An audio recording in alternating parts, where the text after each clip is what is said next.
मित्रों नमस्कार, मैं सुशील कुमार सिंह। आज का टॉपिक है राहुल गांधी को इतना कॉन्फिडेंस कहाँ से आ रहा है। आप लोग देख रहे होंगे कि उस सदन में एक ज़माने में जिन्हें पप्पू कहा जाता था और इस तरह की उपमाएं दी जाती थी, अभी प्रधानमंत्री जी ने भी उन्हें बाल बुद्धि कहा, लेकिन कुछ तो है जो उनमें बहुत बड़ा बदलाव आया है। जैसे आप देख सकते हैं कि जो लाइक्स की बात है, प्रधानमंत्री जी को 64,000 लाइक्स मिला, 64 के, और राहुल गांधी को 660 के, 10 गुना। और ये एक नहीं, कई वीडियोस में आया है, संसद की कार्यवाही में आया है, संसद टीवी पे आया है, लोकसभा टीवी। देखिए, अभी तक राहुल गांधी जो मई 24 तक, मतलब इलेक्शन तक राहु में बृहस्पति की दशा में थे। ठीक है, राहु में बृहस्पति की दशा में थे, तो राहु उनका 5वें घर का है। राहु हमेशा वक्री होता है और शनि की राशि में है, और राहु का जो लॉर्ड हो गया वो खुद शनि हो गया। ठीक है, अब ये शनि 7वें घर में नीच का बैठा हुआ है। हमारे गुरु श्री के.एन. राव जी कहते हैं कि जब शनि नीच का होता है तो बहुत बड़ा पद देता है, राजयोग देता है। तो उनको 25 मई के बाद शनि की ही दशा में नेता प्रतिपक्ष का पद मिला। नेता प्रतिपक्ष, आपको अगर संविधान आपने पढ़ा हो तो वह एक संवैधानिक पद होता है, उसमें विशेष सुविधाएं मिलती हैं। और आप ये भी देख सकते हैं कि उन्होंने जब उनकी सदन चल रहा था, जो पहला चला, तो उन्होंने एक अच्छी परफॉर्मेंस दी राहु में शनि की दशा में। अच्छी परफॉर्मेंस मतलब वो भारी पड़े, बाद में प्रधानमंत्री जी भी भारी पड़े, लेकिन वो काफ़ी भारी पड़े।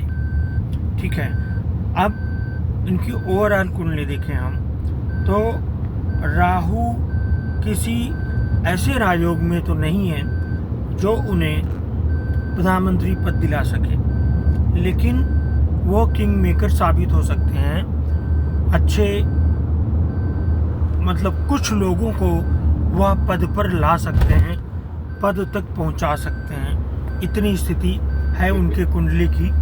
मतलब वो इस लेवल के उनकी कुंडली है। कुंडली की विशेषता है, यहाँ पर लग्न का जो स्वामी है वो 10वें घर में है, ये अच्छा है। और शायद यही उन्हें अभी तक चर्चा में रखे हुए हैं, यही उन्हें एक बहुत सामान्य बुद्धि के होते हुए भी वो एक अच्छी स्थिति में है। उसका कारण है कि लग्न का स्वामी शुक्र चंद्रमा के घर में 10वें घर में बैठा हुआ है।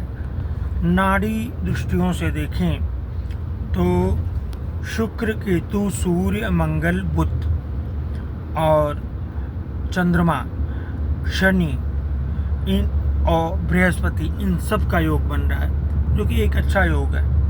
दूसरा, अगर हम यहाँ पर नाड़ी पे आए, इनके गोचर पर, और जिस नाड़ी की मैं बात कर रहा हूँ वो बहुत स्पेशल है, उसका कुछ भी इधर उधर नहीं होता है, कहीं भी नहीं जाता है। तो उसमें अभी एक नुकसान की चीज़ ये है कि केतु शुक्र का संबंध बना है, जो अच्छा नहीं है। ठीक है, केतु और शुक्र का संबंध, केतु का संबंध इस वक्त चल रहा है। साथ ही बृहस्पति शनि का संबंध, तो बृहस्पति शनि का संबंध इनका अभी लगभग 2 साल तक रहेगा। इसको आप सामान्य ट्रांजिट से मत जोड़िएगा, जो सामान्य ट्रांजिट होता है उस तरह से मत जोड़िएगा।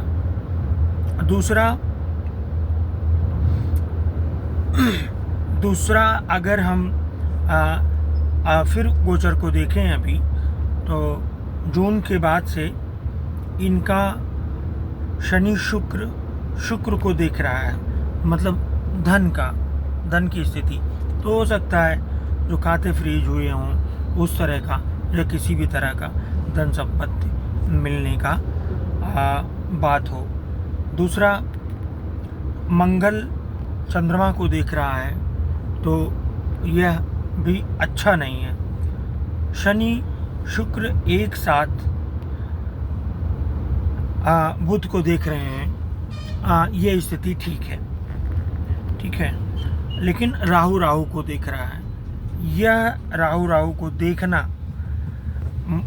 इनके घर में, और केतु से संबंध बनना इनके घर में किसी भी तरह का बीमारी और बुरा समय आ सकता है, यह इस कुंडली से दिखता है। चंद्रमा शुक्र के साथ है। अगला जब हम जून 2025 में पहुंचेंगे तो इनका केतु शुक्र के ऊपर से जाएगा, मंगल राहु एक साथ होके बुध के ऊपर शुक्र के ऊपर जाएंगे और शनि राहु के ऊपर जाएगा, जो कि बिल्कुल भी सही नहीं कहा जा सकता। तो लेकिन अगर हम सिर्फ और सिर्फ कुंडली के योगों की बात करें, इनके कुंडली के जो योग हैं उनकी बात करें, तो यहाँ पे बृहस्पति और चंद्रमा सेम डिग्री पे हैं। बृहस्पति चंद्रमा सेम डिग्री पे हैं, लेकिन आप इसको ये मान के चलिए कि बृहस्पति और चंद्रमा मतलब खर्चा। बृहस्पति चंद्रमा को वो गज केसरी वसरी छोड़ दीजिए, वो अब कुछ नहीं होता। दूसरा, शुक्र चंद्र बृहस्पति ये तीन एक साथ संबंध बनाए हुए हैं और एक दूसरे की राशियों में है। सूर्य बुध और मंगल मित्रकारी हैं। सूर्य मंगल बुध मित्रकारी हो गए और शनि शुक्र नक्षत्र परिवर्तन में है, शनि नीच का है। तो 70 के समय के जो लोग हैं उन सबका शनि नीच का ही है। उसमें कुछ लोग आगे बढ़ गए और ज़्यादातर लोग अपनी मंजिल को नहीं पाए। उस वक्त के मेरे पास करीब 1000 से ज़्यादा कुंडलियाँ हैं, वो लोग अच्छी स्थिति में नहीं आ पाए। तो राहुल गांधी का इस समय राहु में शनि की दशा चल रही है।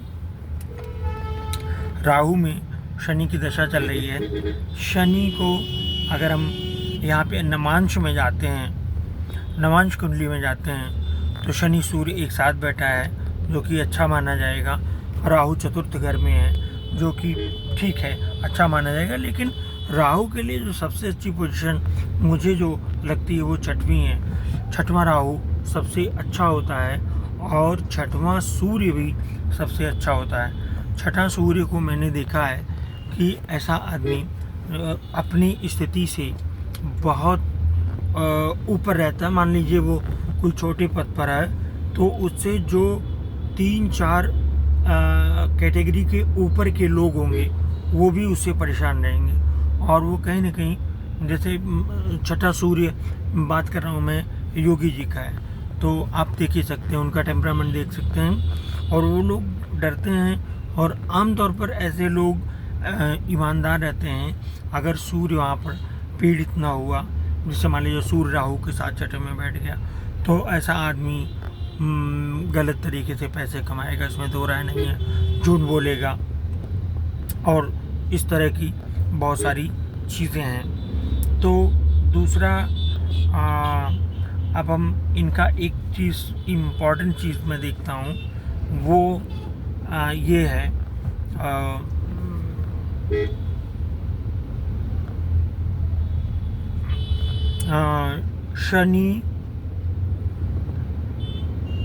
शनि का संबंध केतु से बन रहा है।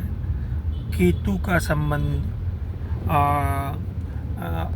शनि का संबंध केतु से बन रहा है और राहु से तो संबंध ही है, तो राहु केतु शनि हो गए। और राहु यहाँ पर मंगल शुक्र और बुध, ये एक तरह से शनि भी संबंध बना रहे हैं। तो ये बाल बाल बचे हैं, लेकिन जेल योग से इनकार नहीं किया जा सकता। आने वाले समय में इनको चाहे प्रतीकात्मक ही सही, इनको इस तरह का जेल वगैरह का मुंह देखना पड़ सकता है। ये किसी तरह की सरकार से पनिशमेंट का कोई योग बन सकता है। इसको बहुत गौर से सुनिए। सरकार से पनिशमेंट या सरकारी कार्रवाई इन पर हो सकती है। इनका थोड़ा सा नाम भी खराब हो सकता है आने वाले समय में। तो आज के लिए बस इतना ही, क्योंकि ये वीडियो मैंने गाड़ी में बनाई है तो थोड़ी बहुत असुविधा आप लोगों को अवश्य हुई होगी, लेकिन मुझे पूरी उम्मीद है कि आपको चीज़ें सुनाई दे रही होंगी। और अभी ओवरऑल राहुल गांधी, उनको पनिशमेंट मिले कुछ भी मिले, लेकिन उनकी कुंडली मजबूत रहेगी। इसके बावजूद भी उनको कोई बड़ा पद मिलता नहीं दिखता। धन्यवाद।